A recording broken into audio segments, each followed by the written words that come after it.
I hear your rage and I echo it, Mynoon1999, but history moves on, and we may be looking at this through a different perspective of English independence in terms of the English ability to get rid of a drain on resources, and that being Scotland. But I echo your point. What is the point of Scottish independence? That is the question. And has the horse already bolted? Does Scotland, in actual fact, really have its independence? It has its own law courts, it has its own judiciary, it has its own banking functions, it has a Scottish regiment which was built up and conglomeratised from different Scottish regiments to form a de facto Scottish army in waiting. It also has its own university system, which is completely separate from the university system of England and Wales, which means it has its de facto independence anyway. When a country can develop its own banking system and have its own educational system, thereby inculcating to its next generation the values that it wants, then it has its independence. Much of the states of America have much of their autonomy because of their educational system is different from that is prescribed by the federal government. In our situation, London acts as though the federal government for the rest of Britain. Now, I would like to see a federalised Britain with English states and the Scottish nation and Welsh nations as states, as well as Northern Ireland. I think a federalised Britain would be the best answer to solve both your problem of Scotland being independent from a British unionist point of view, which Scottish independence is designed to isolate that view.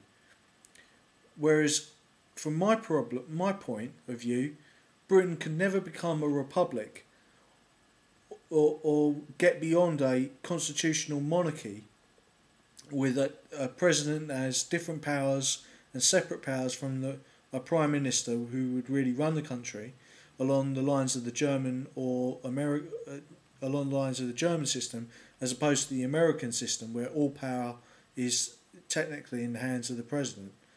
But the problem for me is we would never get to that. If Scotland got its independence, Britain would still continue on from an English nationalist perspective. And then we might ask, what is the point? Let's take the economics. If Scotland had independence, it might find itself, as you said, with a third of its profits coming from oil. So therefore it would be a pre-industrial power. It would be exporting the way Russia does, or African countries do, their natural resources. Then what happens when those natural resources run out, as they inevitably will? Then Scotland has to find ways to get products that people want to buy. And it may certainly have that. The Scottish have a good intellectual tradition, as you said, from the British Empire and the Scottish Enlightenment, which was fused with the English Enlightenment and English merchant power to create the British Empire. And let's not forget the fact that these countries were dissolved. But even England and Scotland to form Great Britain. But even if the Scots do have independence and they can export, they will still be in the position that China is vis-a-vis the United States, because they will be captive to English imports. That would be that Scottish exports would be captive to England or Scandinavia or Germany, and then they will have to compete against Germany, the world's largest importer and exporter. They won't be able to do it. I doubt they'll be able to do it as a small country. Look at what Denmark is in the as an example, or Ireland. And where will the Scots have to go to get their cap in their hands to go to the EU if they're going to be part of the EU? They'll have to go to Germany or France for a bailout, or they will have to go to England. And England really runs the EU. So from my perspective, England in partnership with Germany run the EU anyway, with France in that partnership as well. It's a three-partite alliance, along with many other different states in the EU.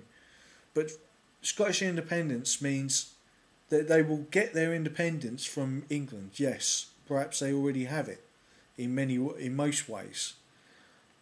I mean, they have control over their own taxation, but they will then immediately re-enter into a union with England by being part of the EU, which I'm for. I'm letting them be part of the EU. I want England to be part of the EU.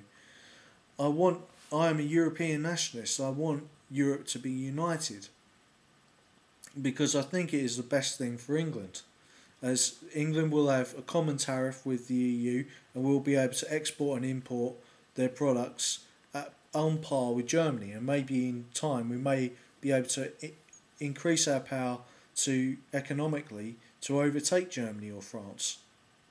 It's possible.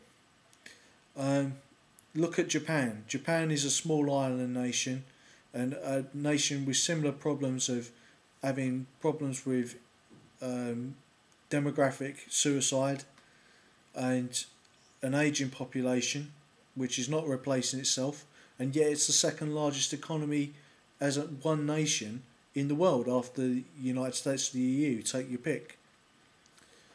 But the Scots might choose a different route. They might choose neutrality, like Norway or Switzerland. Although Norway is part of the EU, it's not strictly a full member of NATO, nor is Switzerland, nor is Austria. They may choose a completely different route to what we expect them to do, which is to join the EU. And in that case, Scotland having its very small population and relatively small army at the table of the UN, which is not a very powerful organisation, will make very little difference to how Scotland develops. It will have to see that it is next to a giant, a hyperpower, a European hyperpower, and it will have to join. And in that case, it will be subservient to the wills of England, Germany and France and Spain and Italy, the core members of the EU. But what does this mean for England? Well, I've often thought it would mean that we would get our own parliament and we would get representation and it would be democratic. But I sometimes wonder if this is the case. There are so many competing factions within England, then you cannot get rid of the monarchy. And I was a Republican, I am a Republican at heart, but my head rules against it. The Queen and King, if that happens, is the one bar to a dictatorship. Although by actual fact it is a de facto dictatorship of having a king or a queen, it does stop a real hardcore dictatorship taking over the country, because no one can be head of state. And what Scottish independence means is all to do with not Scotland, but how England views it. You know, that's the point. England was the one that gave the world common law. England was the one who gave the world the manorial system, which led on to corporatisation. All the things that you talked about as being part of the British Empire were English and Norman inventions and Scandinavian inventions. The Scottish Enlightenment did have some influence, yes, but it was not strictly a British thing. It was an English-dominated empire, as I've said many times in my videos. But the personal issues that you brought up about you not liking America or you not being able to call yourself British are things personal to you. And what is personal to me is English independence could be a positive thing or a negative thing, but we must be part of the EU, and all the countries in Europe must unite to make the EU a hyperpower. And I think on that we can agree. Thank you for listening, and thanks for allowing me to do a video response, Mynoon. Thanks, bye.